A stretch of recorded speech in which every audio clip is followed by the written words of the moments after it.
Good morning, dear students. Today we will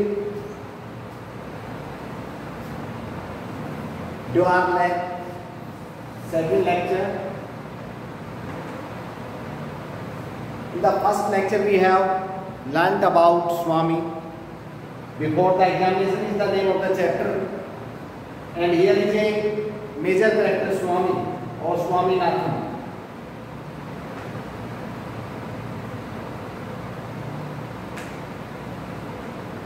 situation और circumstances वो हैं कि स्वामीनाथन के एग्जामिनेशन है, उसके 2 वीक बच गए हैं और उसका पापा जहाँ तहाँ उसको मौका मिलता है वहाँ उसको रोकता टोकता रहता है। चाहे वो अपनी दादी से बात करता है, चाहे मदर से कुछ मांगता है, और चाहे वह 9 बजे तक सोता नहीं है तो उसके फादर बार बार उसको डांटते फटकारते हैं कि तेरे एग्ज़ाम आने वाले हैं और मुझे एग्ज़ाम्स की चिंता करनी चाहिए। तो पहले वाला पेज हम जो फर्स्ट इसका चैप्टर का फर्स्ट पेज है वो कंप्लीट हमने कर लिया था। इट वाज पेज नंबर 19 हमने कल कर लिया था, ऑथर के बारे में जान लिया था। आज मैंने कुछ वर्ड मीनिंग्स लिखे हैं इधर आपके। पीट, अनॉयड, इरिटेटेड, झल्ला जाना, रूठ जाना, रिटॉर्ट, क्रोधित होकर जवाब देना, overwhelm, overpower, be too strong for means कोई चीज़ में आप बहुत ज़्यादा डूब जाते हैं, खो जाते हैं किसी भाव में, किसी भावना में, किसी मौसम में। अमाइबल होता है फ्रेंडली, अटर्नीज टू से, नेस्लिंग टू शैटर, और लाइक अगेंस्ट और विद इन समथिंग, किसी चीज़ के अंदर बैठना या किसी चीज़ के अगेंस्ट बैठना। तो अब अपने पास पेज नंबर 20 है आज के लिए। अब देखिए स्टोरी शुरू हो रही है। One day he was picked enough to retort. एक दिन वो बहुत ज़्यादा, उसके पापा बार बार उसको डांटते फटकारते रहते थे, उससे बार बार सवाल करते रहते थे।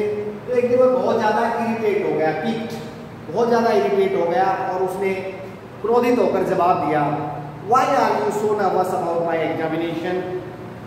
तो वो कहता है आप मेरे एग्जामिनेशन के बारे में इतने ज़्यादा नर्वस क्यों हैं, इतने ज़्यादा चिंतित क्यों हैं। तो उसके फादर जवाब देते हैं, सपोज यू फेल। तो उसके पापा कहते हैं मान ले तू फेल हो जाता है तो, suppose all your juniors in the first standard become your classmates.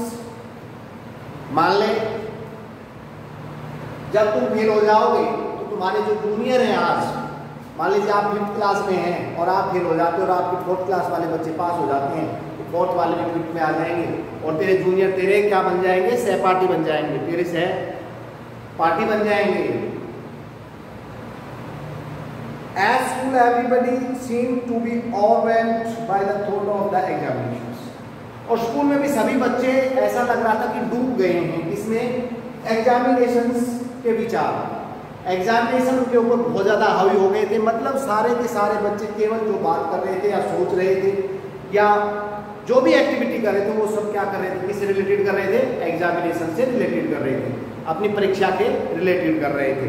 उसके अलावा ना वो खेलकूद में भाग ले रहे थे, ना गोसिप्स में भाग ले रहे थे, ना कोई दूसरी एक्टिविटी में भाग ले रहे थे। सारे बच्चों पर ऐसा लग रहा था जैसे परीक्षा का बुखार चढ़ गया हो। It was weeks since anybody had seen a smile on Shankar's face. It was weeks, कई सप्ताह हो गए थे और शंकर के चेहरे पर किसी ने कोई मुस्कुराहट नहीं देखी थी। कई सप्ताह से किसी ने भी शंकर के चेहरे पर कोई मुस्कुराहट नहीं देखी, शंकर फेस। और कोई मुस्कुराहट क्यों नहीं दिखाई दी थी भाई? मुस्कुराहट इसलिए नहीं दिखाई दी थी कि वह बहुत ज़्यादा चिंतित था अपने एग्जामिनेशंस को लेकर के। Somu had become brisk and business like. अब बिजनेस लाइक आप समझ सकते हैं, बिजनेस लाइक का मतलब वह आदमी जो अपने काम धंधे से केवल काम रखता है और दूसरी चीज़ों में बिल्कुल भी ध्यान नहीं देता है। तो उसके लिए भी क्या हो गया था, बहुत ज़्यादा एक्टिव और एनर्जेटिक हो गया था। Brisk mean energetic and active. वह बहुत ज़्यादा एक्टिव हो गया था और बहुत ज़्यादा ऊर्जावान हो गया था और बिजनेस माइंडेड हो गया था, केवल और केवल परीक्षा के बारे में ही सोच रहा था और बाकी चीज़ों में बिल्कुल ध्यान नहीं दे रहा था। ये आपका सोनू है, सोनू की आप बात बताइए क्या होगा, brisk and business life.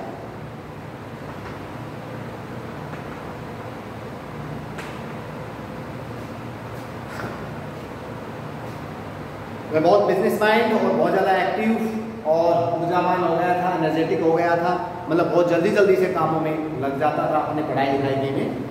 The P took time to grasp jokes. अब द पी के साथ क्या हुआ है, took time to grasp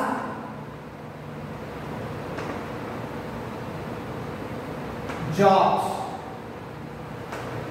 grasp समझना, अंडरस्टैंड, और इस पी को जोक्स ही समझ में नहीं आते, अंडरस्टैंड ही नहीं कर पाता था जोक्स को। And seldom gave out any, और कभी भी सेल्डम गेव आउट मतलब कभी भी कोई जोक वह नहीं कहता था। ना तो उसको जोक अब समझ में आते थे आसानी से, कुछ टाइम बहुत समय लग जाता था उसको समझने में जोक्स को, और ना ही वह कभी एक भी जोक अपनी तरफ से मारता था, कोई हंसी मजाक नहीं करता था, कोई चुटकुला नहीं सुनाता था। And as for Rajam, he came to the school at a stroke of the first bell. और भाई जहाँ तक रजम की बात है,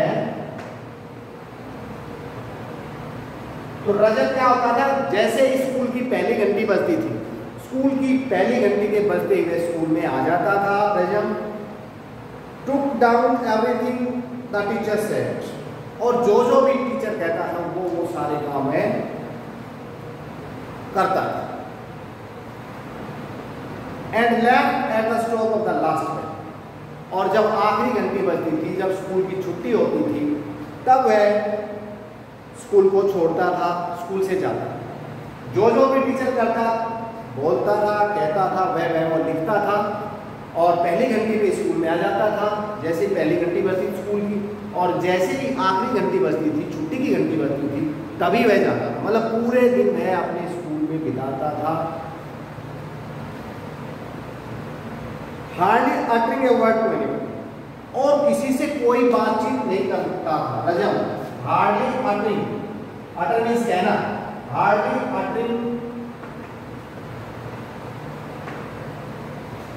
uttering a word to anyone.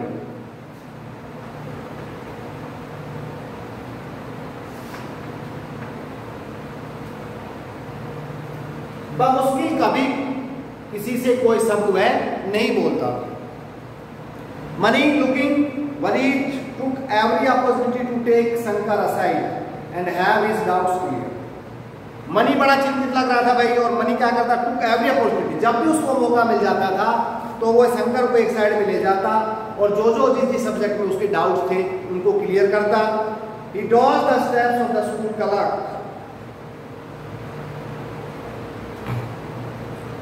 He dodged the steps of the school clerk, और स्कूल क्लर्क जो हिदायत उसको देता था उसको वह फॉलो करता था।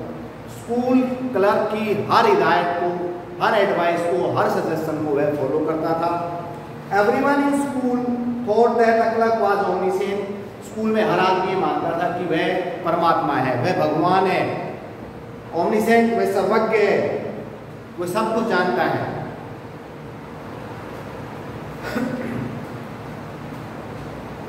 And knew all the question papers of all the classes, और स्कूल का हर बच्चा ये जानता था, ये समझता था कि उसको हर क्लास के सभी क्वेश्चंस पेपर का सब कुछ पता है।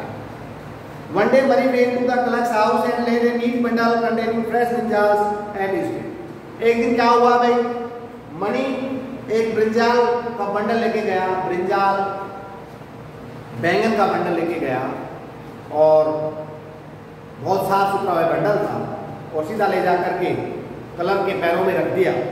The clerk was pleased, clerk बड़ा खुश हुआ, भाई लड़का मेरे लिए बैंगन लेके आया है। ही टुक मनी इन, वह मनी को अंदर लेके गया, and seated him on a stool, और उसको एक स्टूल पे बिठाया। The clerk looked extremely amiable and many felt that he could ask anything at the moment and get it, और अब बड़ा फ्रेंडली लग रहा था, ये बड़ा अमाइबल लग रहा था, इसका जो बिहेवियर था, जो व्यवहार था क्लर्क का मनी के साथ बड़ा ही फ्रेंडली लग रहा था, और मनी समझ गया कि इस मोमेंट पर, इस मौके पर, इस क्षण वह उसे जो चाहे पूछ सकता है, मतलब क्वेश्चन पेपर के बारे में सारी जानकारी हासिल कर सकता है क्लर्क से। The clerk mumbled something about his cat. Clerk ने अपनी कैट के बारे में, अपनी बिल्ली के बारे में कुछ गुदगुदाया, कुछ हल्के से धीरे से बोला, धीमे से। A lank ill-fed thing that was nestling close to me. A lank ill-fed, ill-fed मतलब जिसको अच्छे से खाना पीना नहीं मिला है। lank दुबली पतली, वह बिल्ली बड़ी दुबली पतली थी और उसके पास ही बैठी हुई थी। Most of what he was saying did not enter Mani's head.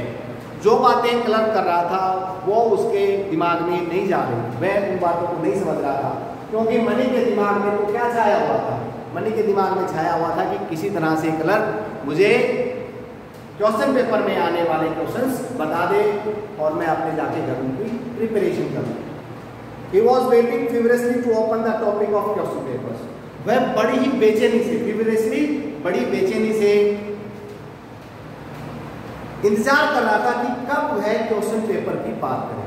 वह क्वेश्चन पेपर के टॉपिक को ओपन करने का बड़ी ही बेचैनी से इंतजार कर रहा था। मनी चाहता था कि जैसे ही मौका मिले मैं तुरंत इसके सामने क्वेश्चन पेपर की बात करूँ। तो ये आपका पेज नंबर 20 है। Okay, learn it well. These are the word meanings, and after that I will give you the worksheet on today's video. Okay, have a nice day, dear students.